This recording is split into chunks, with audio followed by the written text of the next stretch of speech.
Bonjour, morning brief du 17 septembre 2024. Alors la bourse de Tunis entame la semaine sur une note négative, avec un Tune Index donc qui accuse un repli de 0,21%, réduisant ses gains annuels en 11,61%, et surtout dans des volumes qui sont modestes, 2 126 000 dinars échangés sur le marché action, où MN Bank était le titre le plus actif avec un volume de 507 000 dinars, 299 000 dinars également échangés sur l'autre valeur bancaire Biat et Sotuver qui était parmi les titres les plus actifs avec un volume de 260 000 dinars. Pour ce qui est des principaux écarts de la séance, de la journée, SIT s'aligne une hausse de 4,44%, STIP prend 4,29%, 4,04% de progression pour Sotema et Siam a aligné une hausse de 1,67% et Cellcom qui avance de 1,35%. Côté baisse, on a Monoprix qui recule de 4,34%, 3,23% de baisse pour Simon de Bizère, Tunisie Leasing, Factoring TLF qui recule de 2,64%, Tuninvest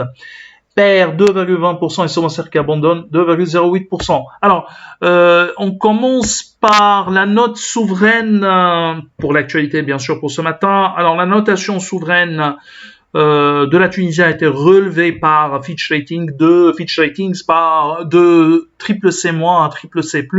Pas de perspective pour les notations triple C de la part de l'agence de notation. Alors, l'amélioration de la notation reflète la confiance accrue de l'agence de notation dans la capacité du gouvernement à répondre à ces importants besoins budgétaires. Cela résulte de la position extérieure renforcée de la Tunisie qui lui permet de maintenir ses réserves de change à un niveau suffisant pour faire face aux paiements extérieurs courants et aux obligations de la dette. Cette situation est contrebalancée par des besoins de financement toujours élevés, un accès limité au financement extérieur et une incertitude quant à la capacité et à la volonté du secteur bancaire à assumer d'importants volumes de dette intérieure à un budget qui reste vulnérable au choc extérieur.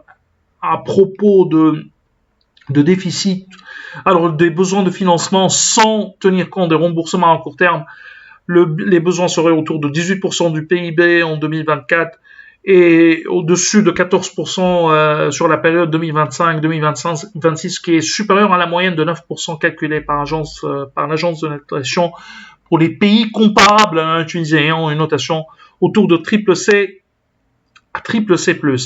Alors, l'autre aspect, c'est que les banques, selon l'agence de notation, les banques pourraient contribuer à répondre aux besoins de financement du gouvernement, mais l'exposition va augmenter encore, elle est déjà à 20% du total des actifs, où la BCT devrait encore intervenir pour le refinancement, c'est-à-dire il y aura une accélération du refinancement, ce qui a été également mis en évidence par l'agence de notation, c'est que la faible demande du crédit de la part des privés. Ce qui est également un peu surpris dans leur rapport, c'est que la croissance, dans leur résumé du moins qui est disponible au public, ils n'ont pas parlé de la croissance. La croissance est le vrai problème de la Tunisie, donc ça on le sait. L'autre aspect ou chiffre important de la part de la BCT, c'est que de la part de Fitch Ratings, c'est qu'elle table sur un déficit budgétaire autour de 6,4% en 2024 et 5,3% en 2025. Donc on est toujours supérieur aux objectifs du gouvernement, sachant qu'il y a un contexte prix des matières premières, notamment des hydrocarbures, qui est favorable. La preuve, c'est qu'on est sur une balance commerciale maîtrisée, ce qui impacterait également positivement le déficit courant. On est à 2,4% selon les estimations de Fitch Ratings, où la solidité des flux des TRE devrait soutenir ce déficit qui serait faible autour de 2,4%. Mais on répète, le vrai problème de la Tunisie, c'est pas le remboursement de la dette, mais la faible croissance qui va affecter sur le moyen terme ces ratios de dette et qui ne permettra pas d'améliorer les ratios d'endettement et la capacité de remboursement du gouvernement tunisien sur le moyen terme. Alors, on a deux sociétés qui ont publié pour ce matin. Alors, on a Artes qui a annoncé une forte croissance de son résultat net au premier semestre 2024, mais qui était attendu au vu de la croissance des revenus déjà publiés, plus 52,1% à 119 978 000 dinars. Le résultat net a bondi de plus de 127% à 20 705 000 dinars, soutenu par l'amélioration des indicateurs opérationnels, mais également de la progression, par la progression des produits de placement, plus 148% à 10 150 000 dinars, dont 9 195 000 dinars de dividendes encaissés au premier semestre. L'année dernière, en 2023, une grande partie de totalité presque des dividendes ont été encaissés au deuxième semestre. Donc, à tenir compte de ça au niveau des résultats 2024, fin d'année. Alors, résultat d'exploitation a augmenté de 63,8%, 18 93 000 dinars.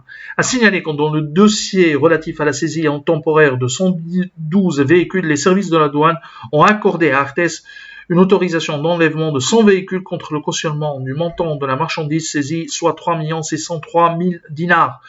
Encore à discuter avec les services de la douane, la nature de cautionnement, paiement du montant ou bien caution bancaire. Notre modèle sera actualisé dans les prochains jours. On a Cartas Cement où on est positif, on confirme encore une fois, et on a déjà marketé cette idée auprès de nos clients, vu notre conviction par rapport à l'amélioration des indicateurs opérationnels de Cartas Cement. Les chiffres premier semestre 2024 confirment la qualité des résultats de Cartas Cement avec un bénéfice net qui atteint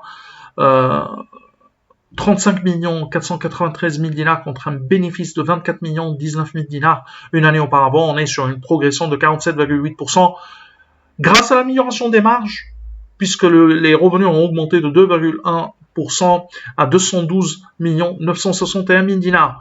EBITDA au premier semestre à 82 828 000 dinars, soit une marge d'EBITDA de 38,9%, 35,2% une année auparavant. Ces chiffres solides sont supérieurs à nos attentes en termes de résultats. On est sur un résultat net fin d'année à 55 900 000 dinars et par rapport à la marge d'EBITDA 32,8% estimée par Alpha Mena. Notre modèle sera révisé à la hausse dans les prochains jours.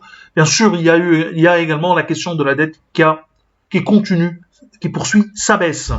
C'est tout ce qu'on a pour ce matin. Nous vous remercions pour votre attention. On vous donne rendez-vous pour demain matin. Au revoir, demain.